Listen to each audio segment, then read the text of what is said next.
আসসালামু আলাইকুম। আমি মনিমুল ইসলাম। মি5 অফিসিয়ালের পক্ষ থেকে আপনাকে স্বাগত। আজকে আমরা শিখব প্রিন্সিপাল অ্যাকাউন্টিং বইয়ের প্রথম অধ্যায়। প্রথম অধ্যায়ে আছে অ্যাকাউন্টিং ইকুয়েশন। তো এই অধ্যায় থেকে দুই ধরনের প্রশ্ন হতে পারে। এক নম্বর যদি প্রশ্ন হয় তাহলে মিসিং অ্যামাউন্ট মিসিং অ্যামাউন্ট নির্ণয় করতে হবে, এবং দ্বিতীয়তে সামারি অফ ট্রানজ্যাকশন বা accounting equation. Accounting equation accounting equation. তো আজকে আমরা আলোচনা করব টাইপ 1 মিসিং অ্যামাউন্ট নিয়ে, কিভাবে আমরা মিসিং অ্যামাউন্ট নির্ণয় করব। প্রশ্নপত্রে আপনার কিছু অ্যামাউন্ট দেওয়া থাকবে এবং কিছু অ্যামাউন্টের জিজ্ঞাসা চিহ্ন দেওয়া থাকবে। এই জিজ্ঞাসা চিহ্ন অ্যামাউন্টগুলো আমাদেরকে নির্ণয় করতে হবে। তো আমরা শুরু করি। Type 1 missing amount.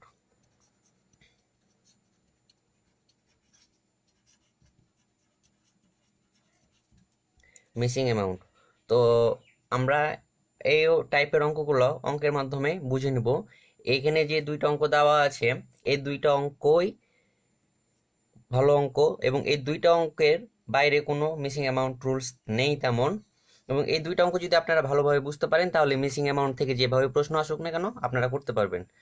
তো প্রথমে আছি প্রবলেম 1। বলেছে কি, দেখুন, presented below is the basic accounting equation, determine the missing amount. এই যে মিসিং অ্যামাউন্ট নির্ণয় করতে বলা হয়েছে আমাদেরকে। তো প্রথমে কি দেওয়া আছে দেখেন, অ্যাসেটস দেওয়া আছে। আমরা জানি অ্যাসেটস সমান লাইবিলিটিস প্লাস অনার্স ইকুইটি, মানে সম্পদ সমান দায় যোগ মালিকানা সত্ত্ব। তো আমাদেরকে এ নাম্বারে দেওয়া আছে সম্পদ আছে 90,000 টাকা, মানে অ্যাসেটস 90,000। লাইবিলিটিস দেওয়া আছে 50,000, কিন্তু অনার্স ইকুইটি দেওয়া নাই। আমাদেরকে এ নাম্বারে অনার্স ইকুইটি বের করতে হবে। বি নাম্বারে বলা আছে প্রথমে জিজ্ঞাসা চিহ্ন, মানে অ্যাসেটস জিজ্ঞাসা চিহ্ন কত টাকা, টাকার পরিমাণ দেওয়া নেই এখানে, কিন্তু লাইবিলিটিস দেওয়া আছে 40,000 এবং অনার্স ইকুইটি দেওয়া আছে 70,000। সি নাম্বারে দেখেন, এখানে অ্যাসেটস দেওয়া আছে 94,000, লাইবিলিটিস দেওয়া নেই, জিজ্ঞাসা চিহ্ন। এখানে টাকার পরিমাণ বের করতে হবে আমাদেরকে, এবং অনার্স ইকুইটি দেওয়া আছে 60,000। তো আমরা শুরু করি, প্রথমেই এ নাম্বার দিয়ে শুরু করব। আমাদের এ নম্বর প্রশ্নে অ্যাসেটস দেওয়া ছিল, লাইবিলিটিস দেওয়া ছিল, কিন্তু অনার্স ইকুইটি দেওয়া ছিল না। তো আমরা এখানে লিখব সলিউশন। এ নাম্বার দিয়েছি আমরা, A we know assets equal liabilities plus owners equity, মানে আমরা জানি যে সম্পদ সমান দায় যোগ মালিকানা সত্ত্ব। তো আমাদের সম্পদের পরিমাণ দেওয়া আছে অ্যাসেটস 90,000, লাইবিলিটিসের মানও দেওয়া আছে 50,000, কিন্তু অনার্স ইকুইটির মান দেওয়া নাই, তাই আমরা অনার্স ইকুইটি লিখে নিয়েছি। তো পরের লাইনে আসি, 90,000 বসে গেল, 90,000, 50,000 বিয়োগ, এই যে আমরা 50,000 থেকে 90,000 থেকে 50,000, অথবা অ্যাসেটস থেকে লাইবিলিটিস বিয়োগ করলে আমরা পাবো অনার্স ইকুইটি, কারণ লাইবিলিটিস এবং অনার্স ইকুইটি যোগ করে কিন্তু সম্পদের পরিমাণ হয়। তো যেহেতু সম্পদের পরিমাণ দেওয়া আছে এবং লাইবিলিটিস দেওয়া আছে, তবে অ্যাসেটস থেকে লাইবিলিটিস যদি আমরা বিয়োগ করি তাহলে আমরা অনার্স ইকুইটির মান পেয়ে যাব। তো সম্পদ থেকে লাইবিলিটিস বিয়োগ করব আমরা এখন, 90,000 মাইনাস 50,000 সমান অনার্স ইকুইটি। এখন লিখবো অতএব অনার্স ইকুইটি সমান, বিয়োগ করে কত পাবো, 90 থেকে 50 বিয়োগ করলে আসে 40,000। এই 40,000 হচ্ছে আমাদের অনার্স ইকুইটি। এইভাবে মিসিং অ্যামাউন্টগুলো নির্ণয় করতে হবে। তো বি নাম্বারে ছিল আমাদের অ্যাসেটসের মান দেওয়া ছিল না, অ্যাসেটসের মান নির্ণয় করতে হবে, এবং লাইবিলিটিস এবং অনার্স ইকুইটির মান দেওয়া ছিল। আমরা জানি সবসময় সম্পদ মানে এ এবং দায় ও মালিকানা সত্ত্ব দুই দিক উভয় সমান হবে, এবং এই দুইটা যোগ করলে আমরা এ পাবো। আর এখানে যদি একটা মিসিং মান দেওয়া থাকে তাহলে সম্পদ থেকে, যদি দায় মিসিং দেওয়া থাকে তাহলে সম্পদ থেকে মালিকানা সত্ত্ব বিয়োগ করলে আমরা দায় পাবো। যদি দায় দেওয়া থাকে মালিকানা সত্ত্ব মিসিং থাকে তাহলে সম্পদ থেকে আমরা দায় বিয়োগ করলে মালিকানা সত্ত্ব পাবো। এবং যদি অ্যাসেটস দেওয়া না থাকে, মিসিং থাকে, তাহলে আমরা মালিকানা সত্ত্ব ও সম্পদ মালিকানা সত্ত্ব ও দায় যোগ করলে আমরা সম্পদের পরিমাণ পেয়ে যাব। তো আমরা চলুন দেখি। এখানে অ্যাসেটস আমরা লিখেছি we know assets equal liabilities plus owners equity, মানে আমরা জানি সম্পদ সমান দায় যোগ মালিকানা সত্ত্ব। তাহলে অ্যাসেটসের মান যেহেতু দেওয়া নাই, বের করতে হবে আমাদেরকে, তাই আমরা এখানে অ্যাসেটস লিখেছি। লাইবিলিটিসের মান দেওয়া আছে 40,000, অনার্স ইকুইটি দেওয়া আছে 70,000। এই দুইটা যোগ করলে আসে 1,10,000। এই 1,10,000 হচ্ছে আমাদের অ্যাসেটস বা সম্পদের পরিমাণ, এটাই হচ্ছে অ্যান্সার। এবং সি নাম্বারে ছিল অ্যাসেট সম্পদের পরিমাণ দেওয়া ছিল, লাইবিলিটিস দায়ের পরিমাণ দেওয়া নেই, এবং অনার্স ইকুইটি বা মালিকানা সত্ত্বের মান দেওয়া আছে। তো আমরা লিখেছি উই নো অ্যাসেটস সমান লাইবিলিটিস অর্থাৎ দায় যোগ অনার্স ইকুইটি।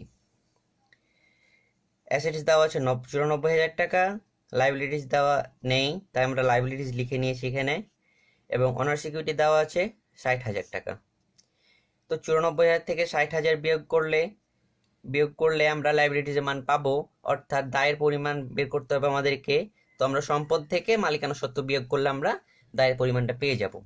তাই আমরা সম্পদ থেকে দায়ের পরিমাণ বিয়োগ করছি, অর্থাৎ অ্যাসেটস 94,000 টাকা থেকে অনার্স ইকুইটি বা মালিকানা সত্ত্ব 60,000 টাকা বিয়োগ করব সমান লাইবিলিটিস, অর্থাৎ লাইবিলিটিস সমান 34,000 টাকা। এই 34,000 টাকা হচ্ছে আমাদের লাইবিলিটিস অর্থাৎ দায়, এটাই হচ্ছে অ্যান্সার। আর এইভাবে মিসিং অ্যামাউন্ট নির্ণয় করতে হবে। এটা বি পার্টে আসে সাধারণত। আমরা এখন সি পার্টে যে প্রশ্নগুলো আসে মিসিং অ্যামাউন্টের 5 মার্কের, সেই অঙ্কগুলো নির্ণয় করব। তাহলে আশা করি মিসিং অ্যামাউন্ট নিয়ে আর কোনো কারো সমস্যা থাকবে না। এক্সাম্পল 2 বলেছে financial statement of 2 companies are as follows, মানে দুইটা কোম্পানির আর্থিক বিবরণীর মান দেওয়া আছে, কোম্পানি এ এবং কোম্পানি বি। এই দুইটা কোম্পানির মান দেওয়া আছে জানুয়ারি 2019, মানে বছরের শুরুতে সম্পদ ছিল 20,000 টাকা কোম্পানি এতে, কোম্পানি বিতে ছিল 21,000। লাইবিলিটিজ ছিল কোম্পানির এ 5,000, কোম্পানির বিতে নির্ণয় করতে হবে আমাদেরকে। এটি ডি নাম্বার রিকোয়ারমেন্ট নির্ণয় করতে হবে, ডি এ বের করতে হবে আমাদেরকে। এবং অনার্স ইকুইটি এ মানে প্রথম কোম্পানি এ, মানে এটা আমাদের নির্ণয় করতে হবে। এবং দ্বিতীয় কোম্পানি ছিল মালিকানা সত্ত্ব 6,000 টাকা। যদি প্রশ্নে এ ডি বি এগুলা দেখে দেওয়া হয় তাহলে আপনারা ভয় পাওয়ার কোনো কারণ নেই, কারণ যখন এ বলেছে তার মানে আমাদের এ নাম্বারে প্রথম কোম্পানির অনার্স ইকুইটি বের করতে হবে বা মালিকানা সত্ত্ব বের করতে হবে। যখন সমাধান করব তখন আপনারা বুঝতে পারবেন বিষয়টা। এবং 31 ডিসেম্বর 2019 অথবা বছরের শেষ দিন ওই বছরের সম্পদের পরিমাণ ছিল কোম্পানি এ তে বি, মানে আমাদের রিকোয়ারমেন্ট করতে হবে, বের করতে হবে। এখানে দেওয়া নাই সম্পদের পরিমাণ কত টাকা ছিল। কোম্পানি বি তে ছিল 25,000, দায়ের পরিমাণ ছিল 15,500 কোম্পানির এ, এবং কোম্পানির বি এ ছিল 7,500। অনার্স ইকুইটির মান ছিল 30,000 কোম্পানি এ, এবং কোম্পানির বি এ ছিল নাই। মান বের করতে হবে আমাদেরকে এটা। এবং বলেছে কি honours equity change during the year, মানে ওই বছরে মালিকানা সত্ত্ব পরিবর্তিত হয়েছে। অ্যাডিশনাল ইনভেস্টমেন্ট মানে অ্যাডিশনাল মানে অতিরিক্ত, ইনভেস্টমেন্ট মানে বিনিয়োগ, অতিরিক্ত বিনিয়োগ করেছে কোম্পানি এ তে। মান দেওয়া নাই কত টাকা বিনিয়োগ করেছে, সেটা আমাদেরকে বের করতে হবে। এই জন্য আমরা এখানে সি লিখেছি, বা সি নাম্বারে আমরা এটা বের করবো। আর কোম্পানি বি তে 8,000 টাকা বিনিয়োগ করেছে। ড্রয়িংস মানে উত্তোলন করেছে কোম্পানি এ 2,500, কোম্পানি বি কত টাকা উত্তোলন করেছে এটা আমাদেরকে নির্ণয় করতে হবে। এফ টোটাল রেভিনিউ মানে মোট আয় ছিল 35,000 কোম্পানির এ, কোম্পানির বি 42,000। টোটাল এক্সপেন্স মানে খরচ ছিল 30,000 টাকা কোম্পানির এ, এবং কোম্পানির বি ছিল 38,000 টাকা। এবং এখানে রিকোয়ারমেন্ট বলা হয়েছে যে ডিটারমাইন দ্য মিসিং অ্যামাউন্ট, আমাদেরকে যে মিসিং অ্যামাউন্টগুলো আছে যেমন A D B E C F এগুলা নির্ণয় করতে হবে আমাদেরকে। তো আমরা এখন নির্ণয় করি। প্রথমে আমরা নির্ণয় করব সিরিয়াল অনুযায়ী মানে এ দেওয়া আছে প্রথমে, তার জন্য আমরা এ নির্ণয় করব। এ নির্ণয় করতে বলা হয়েছে যে বিগিনিং অনার্স ইকুইটি, মানে বিগিনিং এ যে বছরের শুরুতে বিগিনিং এর অনার্স ইকুইটি মান বের করতে হবে। যে অনার্স ইকুইটি কোম্পানির এ নাই, তো আমরা প্রথমে এখানে লিখবো যে determine the missing amount company A, মানে এ কোম্পানিতে কি কি যেগুলো নির্ণয় করতে বলা হয়েছে আমরা সেগুলো নির্ণয় করব। এ কোম্পানিতে নির্ণয় করতে বলা হয়েছে এ নাম্বার, বলেছে কি বিগিনিং অনার্স ইকুইটি, মানে শুরুতে অনার্স ইকুইটি, বছরের শুরুতে অনার্স ইকুইটি দেওয়া নেই প্রশ্নে, এই যে দেখেন অনার্স ইকুইটি এ কোম্পানির দেওয়া নেই, বের করতে হবে আমাদেরকে। তো আমরা জানি সম্পদ সমান লায়াবিলিটিস যোগ সম্পদ সমান দায় যোগ মালিকানা সত্ত্ব, অর্থাৎ assets equal liabilities plus owners equity. তো আমাদের অ্যাসেটস এর মান দেওয়া ছিল 20,000, লায়াবিলিটিস এর মান দেওয়া ছিল 5,000, কিন্তু অনার্স ইকুইটি দেওয়া ছিল না, ওখানে এ লেখা ছিল, তাই আমরা এখানে এ লিখে নিলাম। তাহলে আমরা জানি কি যে যদি কোনো একটার মান দেওয়া না থাকে, অনার্স ইকুইটির মান যদি না দেওয়া থাকে, তাহলে অ্যাসেটস থেকে লায়াবিলিটিস বিয়োগ করলে আমাদের অনার্স ইকুইটির মান বের হয়ে যাবে। তো আমরা অ্যাসেটস থেকে লায়াবিলিটিস বিয়োগ করি, অ্যাসেটস 20,000 বিয়োগ 5,000 লায়াবিলিটিস সমান এ, অর্থাৎ এ সমান 15,000 টাকা হচ্ছে আমাদের অনার্স ইকুইটির মান। এই যে 15,000, এ অনার্স ইকুইটি, এই 15,000 টাকা হচ্ছে মালিকানা সত্ত্ব, এটা বছরের শুরুতে কোম্পানি এ। এবং বি নাম্বার রিকোয়ারমেন্টে বলা হয়েছিল কি কোম্পানি এ যে অ্যাসেটস, অর্থাৎ এন্ডিং অ্যাসেটস, মানে বছরের শেষে সম্পদের পরিমাণ কত ছিল। তো আমরা এন্ডিং অ্যাসেটস লিখবো এখানে বি, এন্ডিং অ্যাসেটস বা ক্যালকুলেশন অফ এন্ডিং অ্যাসেটস। তো অ্যাসেটস আমরা জানি অ্যাসেটস ইকুয়াল এল প্লাস ওই, আমি সংক্ষেপে লিখেছি এখানে, মানে এটা লায়াবিলিটিস প্লাস অনার্স ইকুইটি। তো আমরা এখানে অ্যাসেটস এর জায়গাতে আমরা বি দেওয়া ছিল তাই বি নিলাম এখানে, সমান সম্পদ সম্পদ বি ছিল, বি লিখলাম, দায় ছিল 15,500 টাকা এবং মালিকানা সত্ত্ব ছিল 30,000 টাকা। অর্থাৎ তাহলে আমরা জানি সম্পদ সমান দায় যোগ মালিকানা সত্ত্ব, তাহলে দায় ও মালিকানা সত্ত্ব যোগ করলে আমাদের টোটাল সম্পদ বা মোট সম্পদ বের হয়ে যাবে। তাই আমরা এই 15,500 যোগ 30,000 যোগ করলে আসে 45,000, এই 45,000 টাকা হচ্ছে এন্ডিং অ্যাসেটস অথবা বছরের শেষে সম্পত্তি, এন্ডিং অ্যাসেটস। এবং সি নাম্বারে আমাদেরকে রিকোয়ারমেন্টে কি বলা হয়েছিল, অ্যাডিশনাল ইনভেস্টমেন্ট, মানে হচ্ছে অতিরিক্ত বিনিয়োগে সি বলা হয়েছিল। তো আমরা অতিরিক্ত বিনিয়োগ আমরা বের করব কিভাবে, অতিরিক্ত বিনিয়োগ বের করার জন্য আমাদেরকে লিখতে হবে, লিখেছি আমরা এখানে C number requirement additional investment অথবা calculation of additional investment. Ending owners equity অথবা বছরের শেষে মালিকানা সত্ত্ব সমান ওপেনিং অনার্স ইকুইটি, অর্থাৎ বছরের শুরুতে মালিকানা সত্ত্ব প্লাস অ্যাডিশনাল ইনভেস্টমেন্ট মানে অতিরিক্ত বিনিয়োগ মাইনাস ড্রয়িংস মানে উত্তোলন প্লাস রেভিনিউ মানে আয় মাইনাস এক্সপেন্স। অর্থাৎ আমাদেরকে অতিরিক্ত বিনিয়োগ বের করতে হলে বছরের শেষে মালিকানা সত্ত্ব সমান বছরের শুরু মালিকানা সত্ত্ব যোগ অতিরিক্ত বিনিয়োগ মাইনাস উত্তোলন যোগ আয় মাইনাস খরচ করে দেখাতে হবে আমাদেরকে। তো আমরা ক্যালকুলেশনে আসি, এন্ডিং অনার্স ইকুইটি ছিল 30,000 টাকা, ওপেনিং অনার্স ইকুইটি আমরা পেয়েছি 15,000 টাকা, এই যে এ নাম্বার রিকোয়ারমেন্টে পেয়েছি 15,000 টাকা অনার্স ইকুইটি শুরুতে 15,000 প্লাস অ্যাডিশনাল ইনভেস্টমেন্ট বের করছি আমরা, তাই এখানে সি দেওয়া আছে প্রশ্নে, ড্রয়িংস আছে 2500, রেভিনিউ আছে 35,000 এবং এক্সপেন্স আছে 30,000।